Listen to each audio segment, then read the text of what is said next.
के मौलिक ग्रंथ बीजक का एक शब्द है,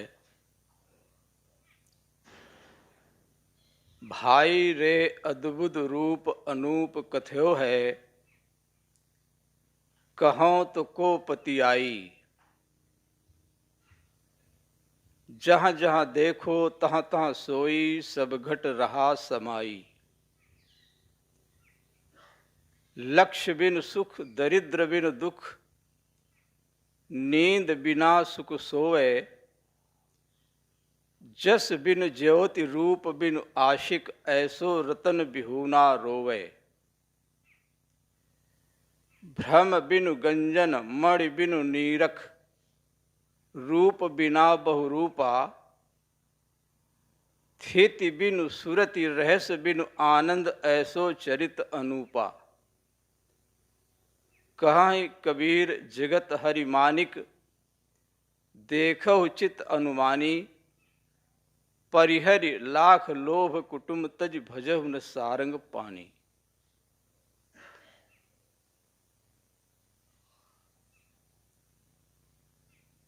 भाई रे अद्भुत रूप अनूप कथ्यो है, कहों तो को पति आई।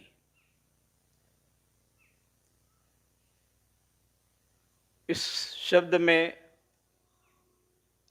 निज आत्मस्वरूप का सुंदर विवेचन है और इस विवेचना से हम स्वरूप ज्ञान में निष्ठ हो सकते हैं, बोध प्राप्त कर सकते हैं, अपना कल्याण कर सकते हैं। भाई रे अद्भुत रूप अनूप कथ्यो है। भाई एक संबोधन है, मनुष्य मात्र के लिए है। साहब कहते हैं अद्भुत रूप अनूप कथ्यो है।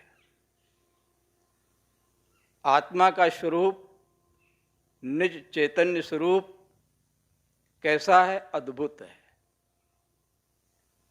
अद्भुत कहते हैं आश्चर्यजनक को,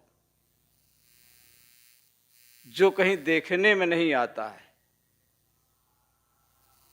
एक होता है रूप, दूसरा होता है स्वरूप। रूप देखा जा सकता है लेकिन स्वरूप देखा नहीं जाता है। आंख जितना आंकती वह रूप का अंकन नहीं है। उम्र चढ़ती धूप का विस्तार है, दर्पण नहीं है।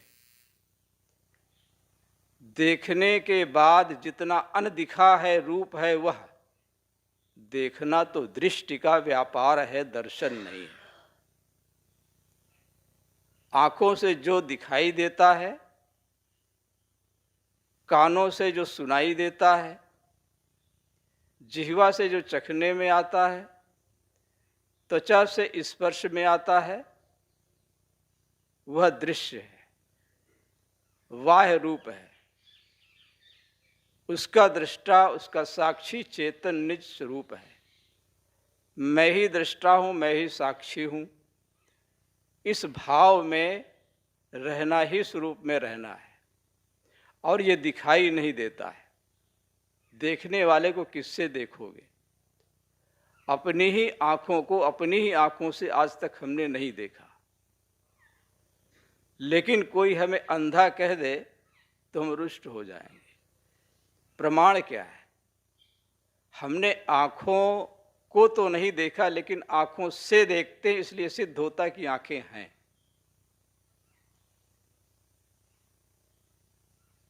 भाई रे अद्भुत रूप अनूप कथ्यो है। इस शरीर में इसी चैतन्य स्वरूप की ही विशेषता है। शरीर में जब तक चेतन है, आत्मा है, ये शरीर मंगलमय भासता है। इसके निकल जाने पर, इसका संबंध विच्छेद हो जाने पर शरीर अमंगल हो जाता है। जिसके रहते माता माता है, पिता पिता है, बंधु बंधु है, मित्र मित्र है, गुरु गुरु है, शिष्य शिष्य है।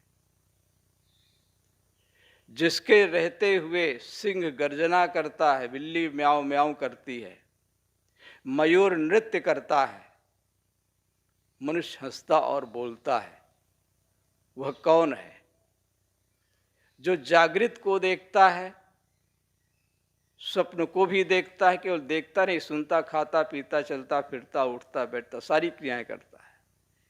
जो जागृत को भी जानता है, जागृत को भी देखता है, स्वप्न को भी देखता है, और गाढ़ी नींद से जब उठता है तो कहता है आज मैं आनंद से सोया। शरीर मन निष्क्रिय से थे, लेकिन जो नींद का अनुभव करने वाला है, उस आनंद का अनुभव करने वाला है, यदि वही सो गया होता तो कैसे कहता कि मैं आनंद से सोया। हमने कोई चीज़ खाई है, उसका आनंद लिया, उसका टेस्ट लिया है, स्वाद लिया है, तभी तो हम उसका वर्णन करते हैं। स्वयपीत, गुरुदेव जी कहा करते थे इसकी व्याख्या में, स्वयपीत। जो अपने को पा गया है वह मानो सदा आनंद में, सदा नींद में ही है, और वो नींद बाहरी नींद नहीं है, लेकिन उसकी एक झलक है। स्वप्न जब नहीं होते हैं, गाढ़ी नींद होती है, तो हम कहते आज आनंद से सोया। कोई स्वप्न नहीं था, कोई चिंता नहीं थी। तो अपने को पा जाना, अपने स्वरूप का ज्ञान हो जाना, ये क्षणिक नहीं, थोड़ी देर का नहीं, नींद में नहीं, जागृत काल में भी अपने आप को उससे अलग समझना, दृश्य से अलग समझना, दृष्टा साक्षी। तो देखने वाला देखा नहीं जाता, वही देखता है, वही जानता है। इसलिए अद्भुत कहा गया। साहब ने कहा अद्भुत रूप। अद्भुत अगर रूप ही होता तो सभी देखते हैं। अद्भुत शब्द लगा देने से वो सांसारिक रूप नहीं है, मेरा नित्य चैतन्य साक्षी स्वरूप है। भाई रे अद्भुत रूप अनूप कथे हुए कहो तो को पति आई। आत्मा की विशेषता, आत्मा का गुण, धर्म जब कोई वर्णन करता है तो लोगों को विश्वास नहीं होता है। आत्मा को दिखाओ तो जानूं। कुछ लोग आते हैं गुरुजनों से, संतों से, कहते हैं कि आत्मा परमात्मा की आप लोग बहुत बात करते हो, आत्मा क्या दिखाओ तो जाने। जब तक ना देखे निज नैना तब तक ना माने गुरु के बहना, कहा भी गया है। कोई साधक गया गुरु के पास, कहा आत्मा को दिखाओ तो जाने। प्रत्यक्ष आप कहते हो आत्मा है, आत्मा है। बहुत समझाया, बहुत उपदेश किया, नहीं समझ में आया।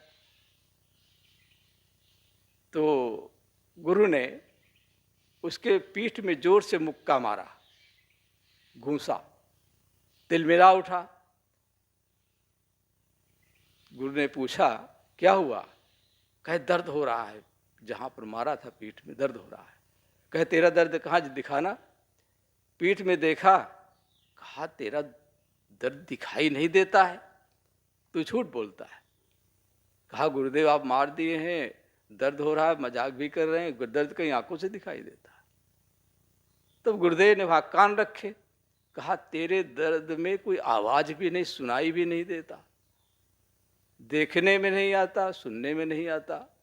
जिह्वा रखी, कहा तेरे दर्द का पता जिह्वा से भी नहीं चलता है, स्पर्श से पता नहीं चलता है। और यही विषय है जानने के, शब्द, स्पर्श, रूप, रस, गंध। नासिका रखी, तेरे दर्द में कोई गंध भी नहीं, तो झूठ बोलता है। उसने कहा गुरुदेव ये तो जिसको लगी है वही जानेगा, लगी है चोट, लगी है लगन, वही जानेगा। तो किसको विश्वास होगा, कौन उसको समझेगा, कौन जानेगा? जिसको उसको जानने की, समझने की लगन लगी है। लगन लगे बिन काज न बनी है, जीव परलय हो जाई। भजन में सुनते ही है। लगन से ही काम होता है, लगन से ही उस ओर गति होती है, और तब विश्वास होता है कि हाँ आत्मा है। सबको छोड़ने के बाद जो शेष रह जाता वही तो शेष भगवान है, वही मैं हूं। ये आत्मबोध होना साधक की पहली प्रक्रिया है, और ये अंतिम भी है। ऐसा नहीं है कि बस इसके आगे और कोई रास्ता है और कोई लक्ष्य है। प्रथम और अंतिम यही है। इसलिए अद्भुत रूप कहा गया। भाई रे अद्भुत रूप अनूप कथ्यो है, अनुपम विलक्षण। इसकी उपमा अन्य किसी से नहीं दी जा सकती। इसके जैसा यही है, कोई ऐसी उपमा नहीं है। शरीर की उपमा यदि किसी का मुख सुंदर है, भाई मुख कमल, नेत्र कमल, हृदय कमल, चरण कमल, कितनी उपमाएं दी गई है, लेकिन वह कोई कमल, कोई बाहर का रूप नहीं है। इसलिए साहब कहते हैं, भाई रे अद्भुत रूप अनूप कथे हुए, अनुपम है, विलक्षण है, अनुपमेय। अनुपम रूप अनूप कथे हुए, कहो तो कोपति आई। जो उस दिशा में गति नहीं करते, लक्ष्य नहीं है, उनको विश्वास नहीं होता है। लेकिन साधक को विश्वास होता है। आत्मविश्वास की आवश्यकता है, अपने पर विश्वास करना। हम बाहरी चीज़ों पर विश्वास कर लेते हैं, देह से लेकर संसार के प्राणी पदार्थों तक, जिनका कोई विश्वास नहीं कब छूट जाए। लेकिन हम अपने से अपने को नहीं छोड़ सकते। हम यहाँ से चले जाएंगे, चाहे शरीर छोड़कर, चाहे इसी संसार में, इसी संस्थान से निकलें, लेकिन स्थान छोड़ सकते हैं, संसार छोड़ सकते हैं, अपने को कैसे छोड़ सकते हैं? हम अपने साथ हों, ये स्वरूप बोध है। भाई रे अद्भुत रूप अनूप कथे होए, कहो तो को पतियाई। जहाँ जहाँ देखो तहाँ तहाँ सोई, सब घट रहा समाई। जहाँ जहाँ देखो तहाँ तहाँ सोई, ध्यान देने योग्य बात है। ये कोई व्यापकवाद नहीं है कि कण कण में जहाँ जहाँ देखो सब जगह वो व्याप्त है। जहाँ जहाँ देखो तहाँ तहाँ सोई, जहाँ जहाँ देखता हूँ वही दिखाई देता है। लेकिन साहब भ्रम न हो जाए कि व्यापकवाद का, तो कहते सब घट रहा समाई। घट घट में निवास करता है, कण कण में नहीं, घट घट में। घट में जो घट में नहीं देखे वो कण में क्या देखेगा? मूर्ति की पूजा कर लेते हैं, मनुष्य इंसान की पूजा नहीं करते। कितना भ्रम में मनुष्य भूला हुआ है। तो सब घट रहा समाई, सभी घटों में यानी सभी प्राणियों में वो चेतन निवास करता है। एक समान चेतन निवास करता है, एक चेतन निवास नहीं करता है, एक समान ज्ञान गुण वाला है, चैतन्य है, चिन्मय है। जहाँ जहाँ देखो तहाँ तहाँ सोई, सब घट रहा समाई। लक्ष्य बिन सुख, दरिद्र बिन दुख, नींद बिना सुख सोवे। लक्ष्य बिन सुख, लक्ष्य कहते हैं लाख को। यहाँ जो अर्थ है लक्ष्य, लक्ष्य का अर्थ तो लक्ष्य भी होता है, टारगेट, लेकिन यहाँ लक्ष्य का अर्थ है रुपया, पैसा, धन, दौलत। लक्ष्य बिन सुख यानी संसार के पदार्थ नहीं है, रुपया धन जो मानते हैं कीमती चीजें, तो उसके बिना भी ज्ञानी सुखी होता है। जो आत्मज्ञानी होता है, जिसको आत्मबोध हो गया, उस अद्भुत रूप का, उसका जीवन कैसा है साहब इसमें वर्णन करते हैं कि लक्ष्य बिन सुख, बाहरी पदार्थ न होने पर भी वो परम सुखी होता है। परम सुख, परम सुख संसार के भोगों में नहीं है। सब सुख तेरे पास, साहब कहते हैं कि सब सुख तेरे पास है, तेरी आत्मा में सुख है, बाहर सुख नहीं है। क्योंकि बाहर जहाँ सुख ढूंढता है वहाँ सुख नाम का कोई पदार्थ नहीं, वो दुख में बदल जाता है। तो लक्ष्य बिन सुख साधक के जीवन में, संत के जीवन में, ज्ञानी के जीवन में बाहरी दौलत न होने पर भी वो परम सुखी होता है। इसके विपरीत दरिद्र बिन दुख, संसार के लोगों के पास क्या है? बहुत दरिद्र उसे कहते हैं जिसके पास खाने का ना हो, पहनने का ना हो, रहने का ना हो, बहुत दुख दरिद्रता में जीवन व्यतीत करता हो। लेकिन ऐसे कितने लोग मिलेंगे? सबका पेट भर जाता है, तन ढकने कपड़ा मिल जाता है, छाजन मिल जाता है, रहने की जगह मिल जाती है, अपनी नहीं तो दूसरे के यहाँ रह लेता है। दरिद्रता नहीं है जिनके पास सब कुछ है, छोटे बड़े, धनी गरीब, राजा महाराजा, चक्रवर्ती सम्राट, वे भी क्यों दुखी हैं? क्योंकि उनके पास वो ज्ञान नहीं, वो बोध नहीं, वो विचार नहीं है, सुख का वो स्रोत नहीं पाए हैं, इसलिए दुखी है। दरिद्र बिनु, बाहरी दरिद्रता कुछ भी नहीं है, फिर भी दुखी है। कहते हैं सिकंदर जब अपने देश ईरान से चला तो उसके मंत्री ने कहा कि मेरे लिए भारत से कुछ चीजें लेते आना। सुनो साहे सिकंदर, यदि फतेह भारत को तुम जाना, हमारे वास्ते भारत से ज्ञानी गुरु लाना। लाना अमर बेली, सुनो राजन कमल गीता, निपत तुम भूल मत जाना, कहानी राम और सीता। कहा सुकरात ने फिर बांस की एक बांसुरी लाना, बजाकर हम भी देखेंगे कि स्वर कैसा है मस्ताना। कमंडल हाथ में लेकर के गंगा जल भी भर लाना, जिसे पीकर के ऋषियों ने है गहरे तत्व को जाना। हमारी ये चीज़ें निपट जब भारत से लाओगे, सभी द्वीपों के नर नामी शहंशाह कहाओगे। उसके मंत्री ने मांगी थी भारत से ये चीज़ें, गीता, रामायण, गंगा जल, जो प्रसिद्ध है भक्ति भावना में। लेकिन खास चीज़ क्या मांगी थी? भारत से एक ज्ञानी गुरु लाना। सिकंदर जब भारत में, जो पाकिस्तान में चला गया, सिंध जब आक्रमण किया, तो सिंध का राजा था उस समय पोरश। पोरश के सैनिकों ने सिकंदर के सैनिकों के छक्के छुड़ा दिए। सिकंदर हतप्रभ रह गया, लेकिन अचानक आक्रमण होने से राजा पोरस को बंदी बना लिया।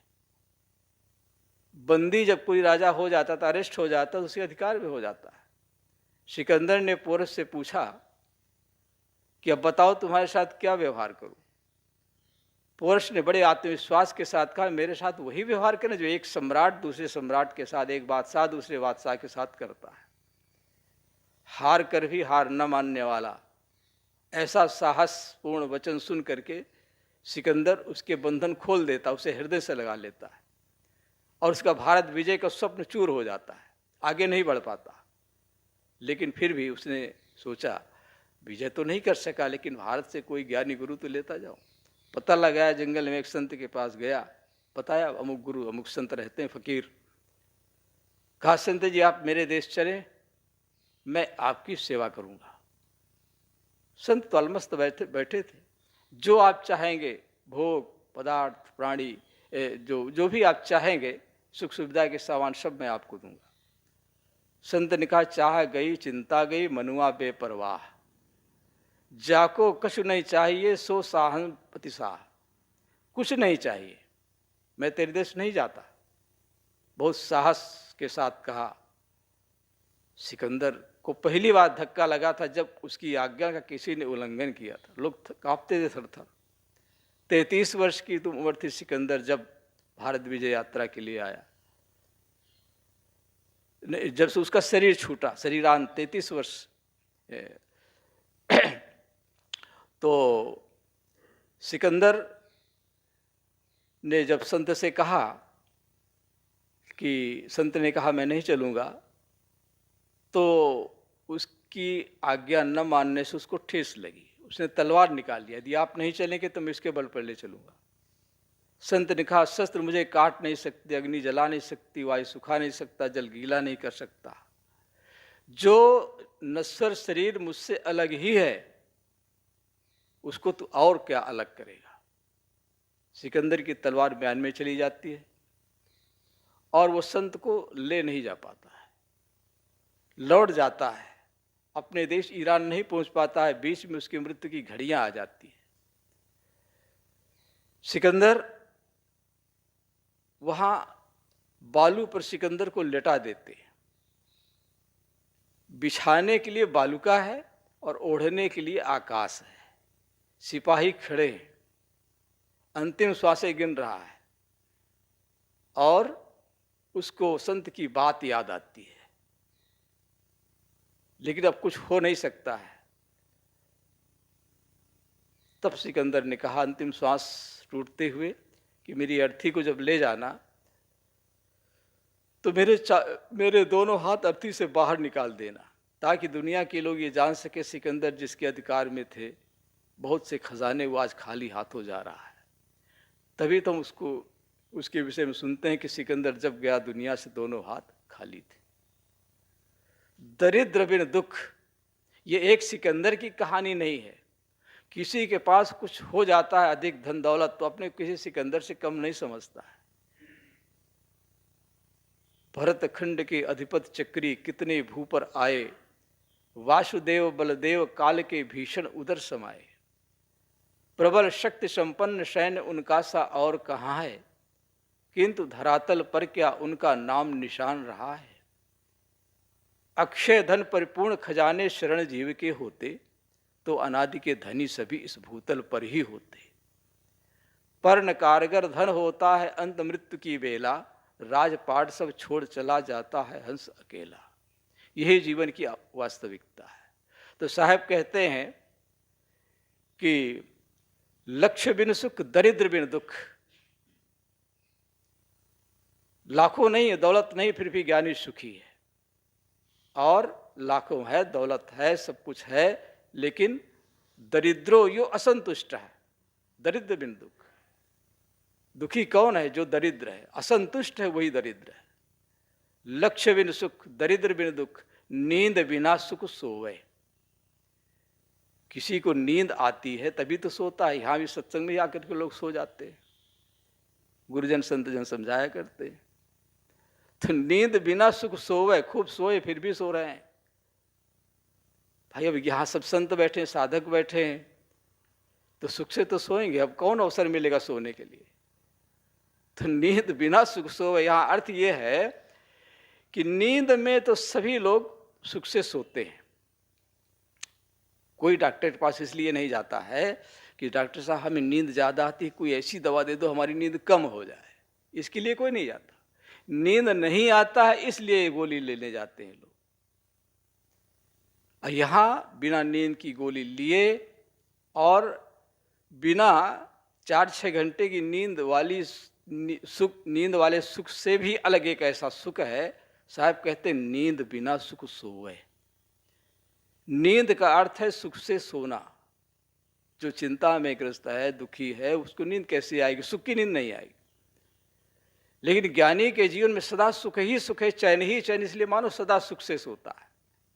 इसीलिए स्वामी शंकराचार्य ने कहा है, शेते सुखम कस्तु समाधि निष्ठ। सुख से कौन सोता है? उसकी परिभाषा है जो समाधि निष्ठ है, जो समाधि लीन है, जो अपने आप में तृप्त हो गया है, वो मानो सुख से सोता है। तो नींद बिना सुख सोवे, जस बिन ज्योति रूप बिन आशिक, ऐसो रतन बिहुना रोवे। जस बिन ज्योति, एक एक शब्द बा, इस बीजक का ये शब्द पूज्य गुरुदेव जो कोई बहुत प्रिय था, कहा करते थे इस पर। एक एक शब्द में व्याख्या कितनी मार्मिक है। लक्ष्य बिन सुख दरिद्र बिन दुख, नींद बिना सुख सोवे। जस बिन ज्योति, जस कहते हैं यश को, यश कीर्ति मान बढ़ाई। कोई धर्म में, कोई विद्या में, कोई प्रभुता में, कोई महंती में, कोई गद्दी में, कोई लेखन में, कोई प्रवचन में, कोई काव्य में, न मालूम कितने कितने लोगों का यश फैला है संसार में। लेकिन ज्ञानी के जीवन में, साधक के जीवन में, संत का जो वास्तविक स्वरूप है, जो स्थित हो गया, उसका जीवन कैसा है? भले कोई न जाने, कोई कुछ बाहरी विभव उसके पास कुछ भी न हो, लेकिन वो अपने आप में ज्योतित होता है। ज्ञान के प्रकाश से उसका अंतःकरण, उसका संपूर्ण जीवन प्रकाशित होता है। जहां कहीं भी दीप शिखा मुस्काती है, परवानों की भीड़ मचलती आती है। फूल कहीं निर्जन में चाहे मुस्काएं, भंवरों को चुपचाप खबर मिल जाती है। फूल जंगल में खिला हो, भंवरों को आमंत्रित नहीं करना पड़ता है, स्वयं पहुंच जाते हैं। अल आवत सो कोस सो लेन सुमन की वास, दादुर रस जाने नहीं रहे सुमन के पास। फूल जंगल में खिला है, लेकिन वही मेढक रहता है, उसको उसकी खुशबू से, उसके रंग रूप से कोई मतलब नहीं है। लेकिन भंवरे दूर दूर से पहुंच जाते हैं, रसिक, रस लेने वाले। जितने ज्ञानी संत हुए हैं अपने अपने जीवन काल में, उनके पास रहने वाले अधिकतम लोग उन्हें, उनके वास्तविकता को नहीं समझ पाए। आलोचना करते थे, गालियां देते थे, सूली, गोली, जहर दे देते थे। लेकिन उनका यश, उनकी कीर्ति, उनकी ज्योति उस समय भी जगमगाती थी, जो लोग जानने वाले थे आज भी जगमगा रही, सदा जगमगाती रहेगी। इसलिए साहब कहते हैं जस बिन ज्योति। ज्योति शब्द कितना मार्मिक है। कबीर साहब ने कहा ना, अंतर ज्योति, जीव रूप एक अंतरवासा, अंतर ज्योति कीन प्रकाशा। तो ये बाहर की ज्योत नहीं, अंतर ज्योति है। साहब कहते हैं जस बिन ज्योति रूप बिन आशिक। आशिक और माशूक दो होते हैं। आशिक कहते हैं प्रेम करने वाला, और माशूक कहते हैं जिससे प्रेम किया जाता है। लेकिन जिसको बोध हो गया उसका माशूक, उसका प्रेमी उससे अलग नहीं है। तेरा साईं तुझ में जाग सके तो जाग। उसका प्रेमी कहीं अलग नहीं है, आत्मा ही प्रिय है। जैसे कि वर्णन किया गया है उसमें बृहदारण्यक उपनिषद ने, याज्ञवल्क्य जी ने, मैत्रेय कहा है कि यही प्रिय है, इससे बढ़कर के प्रिय और कुछ नहीं हो सकता। प्रियतम है, प्रिय है नहीं, प्रियतम है, इससे बढ़कर के प्रियतम कौन होगा। तो साहब कहते हैं जैसे बिन ज्योति रूप बिन आशिक। और उसका कोई रूप नहीं है, पहले बताया गया कि वो देखने में नहीं आता है। संसार के लोग रूप में आसक्त होते हैं। दीपक की ज्योति में, रूप आकर्षण में पतिंगा भस्म हो जाता है। ऐसे रूप जाल में मोहित होकर के न मालूम संसार में कितने कितने लोग क्या क्या कर डालते हैं आकर्षित होकर के। लेकिन स्वरूप का चिंतन जो करता है, स्वरूप का जिसे ज्ञान है, स्वरूप का बोध है, उसके लिए साहब कहते हैं रूप बिन आशिक। रूप तो नहीं है, लेकिन सब रूपों में वो समाया हुआ है। रूप बिन आशिक, साधक संत उसी का प्रेमी होता है। उससे बढ़ करके कोई प्रेमी कोई संसार में मिल नहीं सकता है। रूप बिन आशिक ऐसो रतन बिहूना रोवे। ऐसे ज्ञान रतन को, आत्म रतन को, जो अपना स्वरूप यही रत्न है। मैं एक बार बुरहानपुर में था, तो सभा में समय दिया गया, तो मैं एक साखी पर बोला था, रतन का जतन करूं माड़ी का सिंगार, आया कबीरा फिर गया झूठा है अहंकार। सभा समाप्त हुई, मेरे आसन पर एक भक्त आ गए, कहे साहब आप रतन की बहुत बात करते हैं, रत्नों को देखा है, कितने रत्न होते हैं, कैसे होते हैं। तो मैंने कहा भाई रतन का जो होता है उसमें से सोना चांदी यही सब देखा हूँ, या किसी को देखा हूँ तो पहचानता नहीं हूँ। उसने जेब में हाथ डाला और एक पुड़िया निकाली। वो जवाहरात यही काम करता था, रत्नों का व्यापारी था और पूज्य सदगुरु श्री रामस्वरूप साहब जी का शिष्य था।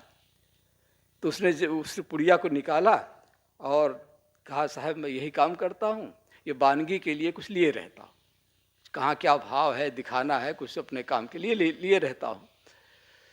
तो उसने कहा ये लाल है, ये हीरा है, ये पन्ना है, ये पोखराज है, जितने रत्न होते हैं, कई रत्न थे, सबका नाम बताया, सबको दिखाया। तो मैंने कहा कि रत्नों का जो पारखी होता है, अगर आप न हो तो ये कंकड़ पत्थर को कौन कीमत जानेगा। इसलिए ये रत्नों का जो पारखी है वो सबसे बड़ा रत्न है। खैर वो प्रसंग अलग है। कहने का मतलब रत्न संसार में न मालूम कितने रत्न हैं, लेकिन ज्ञान रतन, चैतन्य रतन, ये रत्न न हो तो सब रत्न फीके हैं।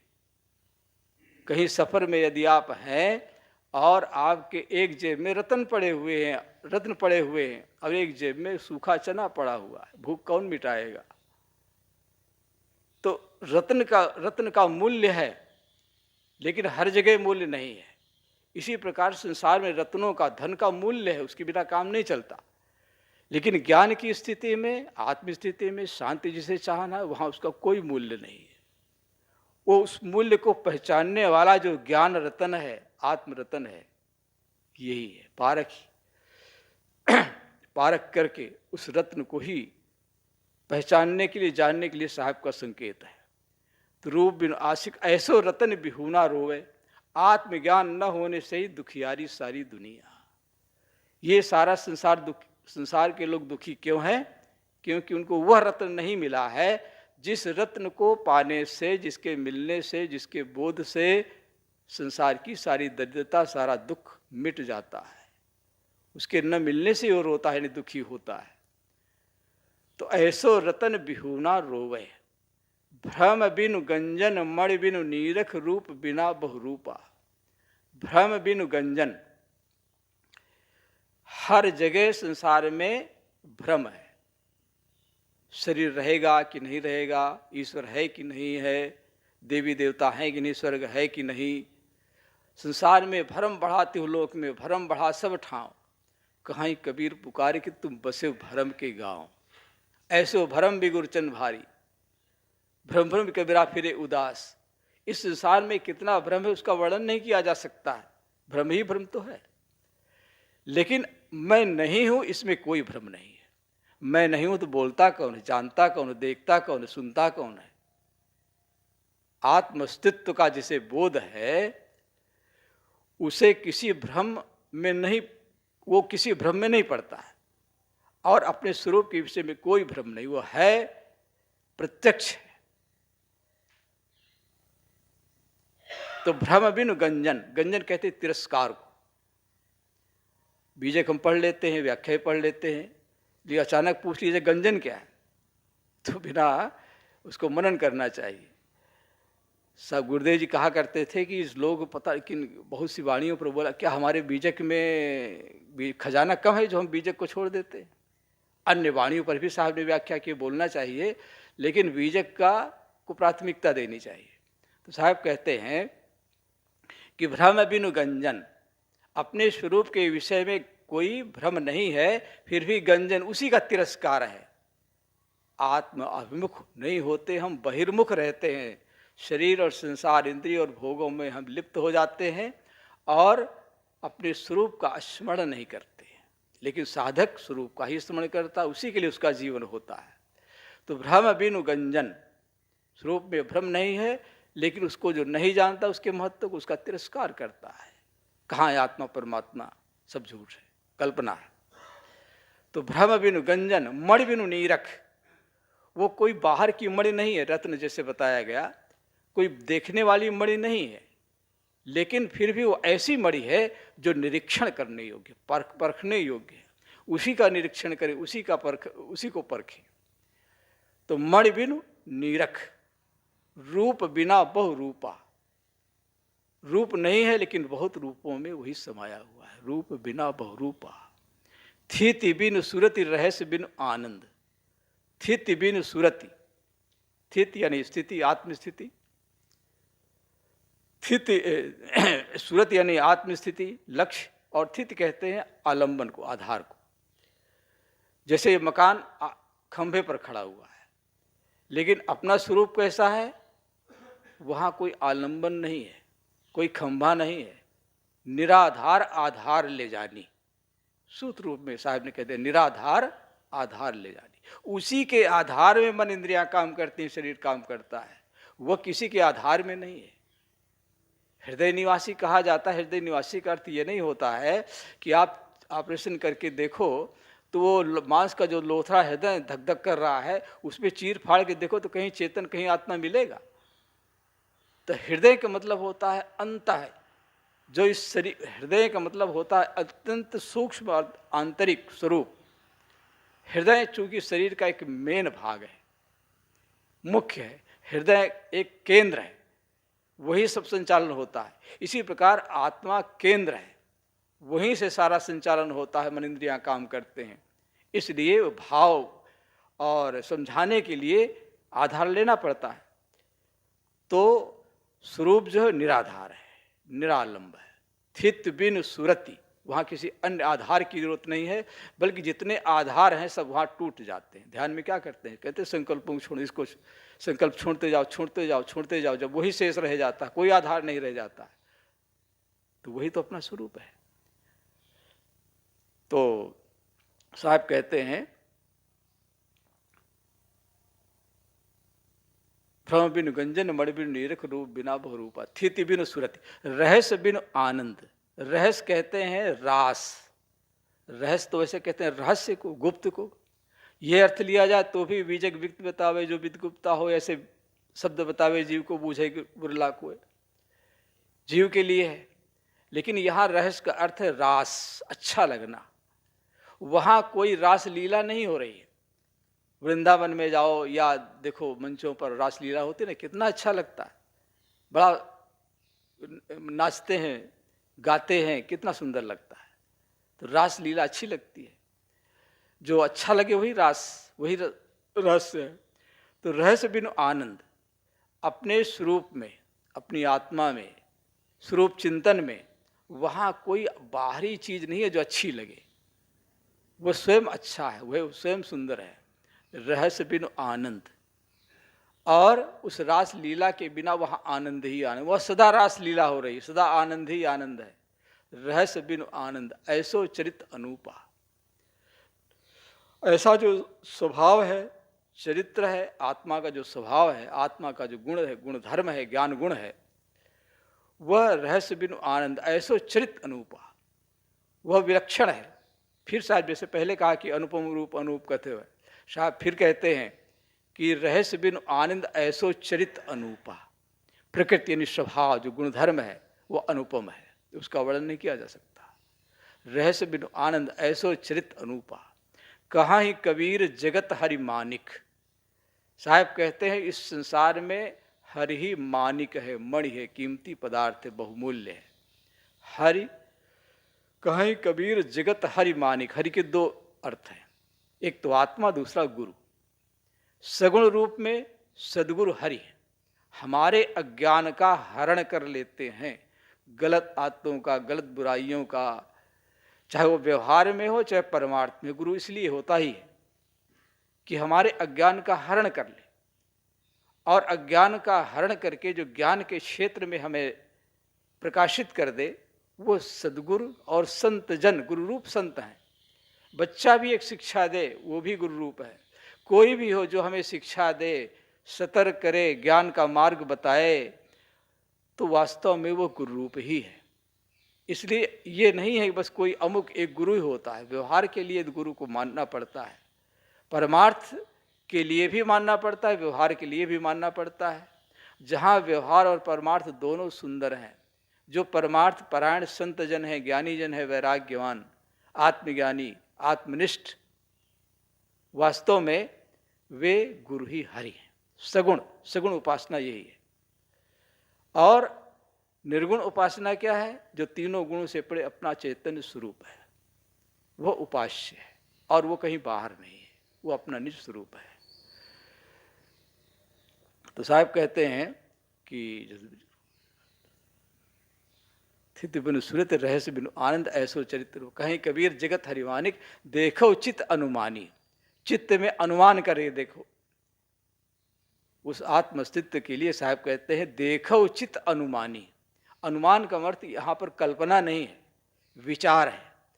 विचार करके, ज्ञान के नेत्र खोल करके हम जब उसे देखते हैं तो तत्व का बोध होता है। कहीं कबीर जगत हरिमानिक, देखो चित्त अनुमानी। परिहरि लाख लोभ कुटुंब तज भजव न सारंग पानी। परिहरि लाख, लाख यानी दौलत, यानी संसार के समस्त भोगों की आसक्ति का त्याग करना। परिहर यानी त्याग करना। परिहर लाख लोभ, उसका लोभ, उसके लोभ को त्याग करना। पहले पदार्थ, प्राणियों का मोह होता है, पदार्थों का लोभ होता है। साहब इसमें दोनों बात कहते हैं। कहीं कबीर जगत हरिमानिक, देखो चित अनुमानी। परिहरि लाख लोभ कुटुंब तजी। कुटुंब परिवार का मोह, संसार के प्राणियों का मोह और पदार्थों का लोभ। लोभ से ही तृष्णा बढ़ती है। जब हमारे पास जब कुछ नहीं होता तो कुछ पाने का लोभ होता है, और जब मिल जाता है तो फिर और पाने को तृष्णा कहते हैं। जो 10 20 50 भय शत, होय हजार तो लाख मंगेगी। लाख करोड़ अरब खरब पृथ्वी पर होने की चाह जगेगी। सुंदर एक संतोष बिना सठ, तेरी तो भूख कभी न भगेगी। कभी भी तृप्त होने वाला नहीं है मनुष्य। न वित्तेन तर्पणीयो मनुष्यो। वित्त से, धन से कभी कोई तृप्त नहीं हो सकता है, न कोई हुआ है न होगा संसार के भोगों से। तो साहब कहते हैं परिहरि लाख लोभ कुटुंब तजी। कुटुंब का मोह। अब तो परिवार नियोजन हो गया है, लोग 1 या 2 संतान उत्पन्न करते हैं। पहले परिवार बहुत बढ़ाते थे। अभी भी कोई बढ़ा ले मान लो तो उसके बच्चों को लिखाने का, पढ़ाने का कितना अधिक भार उठाना पड़ेगा। कहते हैं कि एक मुसलमान था, उसके बच्चे होते हैं तो लोग नाम रखते हैं, जैसे सीताराम, राजा राम, अमुक अमुक। वैसे वो अल्लाह के नाम पर नाम रखता था। 1 हुआ, 2 हुए, 4 हुए, 6 हुए, 7 हुए, बिस्मिल्लाह, रसूलल्लाह, सल्लल्लाह, वो नाम रख। राम मौलवी के पास जाता, नाम अल्लाह पर जो नाम अंत होता है, जिस जो अंत में अल्लाह आया है, नाम रख देता था। तो उसको 12 बच्चे हुए, सबका नाम अल्लाह पर रखा। 13वां बच्चा हुआ, अब कोई नाम नहीं मिल रहा, तो मौलवी के पास कहे कि हमारी लिस्ट में 12 ही नाम ऐसे हैं जो अल्लाह पर पूरे होते, 13वां कोई नाम नहीं है। तो हारा थका हुआ आदमी जानते किसके पास जाता? साधु फकीरों के पास जाता है। वो एक फकीर के पास गया, नतमस्तक हुआ, कहा कि अल्लाह पर नाम रख दीजिए बच्चे का, मैंने संकल्प किया जितने बच्चे होंगे सबका नाम अल्लाह पर रखूंगा।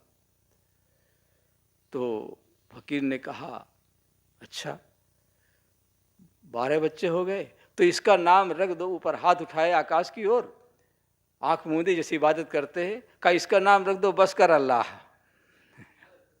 बस हो गया।